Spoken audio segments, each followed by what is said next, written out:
Kategória Mimovládna organizácia. Detský fond Slovenskej republiky Bratislava. Nominácia za nízkoprahové centrum pre deti a mladých ľudí Mix Club a nízkoprahové rodinné centrum Mixáčik.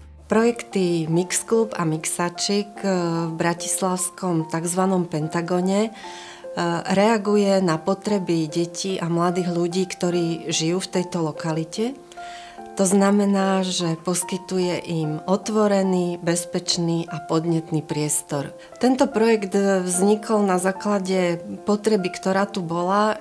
Kolegyňa, ktorá v tejto lokalite bývala, poznala problémy prostredia a my sa práve snažíme, aby sa zmenil ten názor o Pentagone. Snažíme sa práve ukazovať to, čo je tu pozitívne a čo sa dá robiť ako dobre. A vlastne tie voľnočasové aktivity sú prostriedkom na to, aby sme sa k deťom priblížili, aby sme sa s nimi mohli rozprávať, aby sme ich v určitých veciach mohli usmerniť, aby sme im mohli poradiť.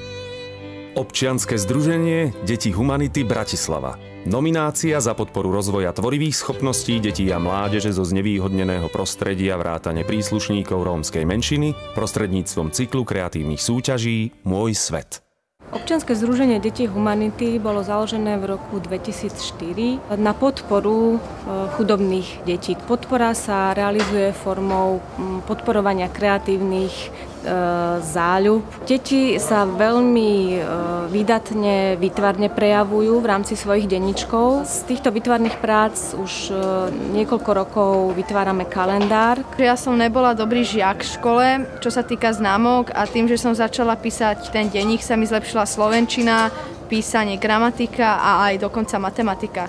Naším najväčším úspechom doteraz je niekoľko dievčat, ktoré sa dostali už na strednú školu, kde úspešne študujú. Tým najväčším úspechom je teda jedna vysokoškoláčka z prostredia rómskej osady, z Plaveckého štvrtku. ETP Slovensko. Centrum pre udržateľný rozvoj Košice. Nominácia za projekt Budujeme nádej z chatrče do 3E domu. Ekologického a energeticky efektívneho domu. Naším cieľom bolo dokázať prostredníctvom tohto projektu, že Rómovia sú schopní sami prispieť výrazným spôsobom, výraznou mierou k riešeniu svojej vlastnej životnej situácie. V komunitných centrách spoznávame rodičov, ktorí majú záujem stavať.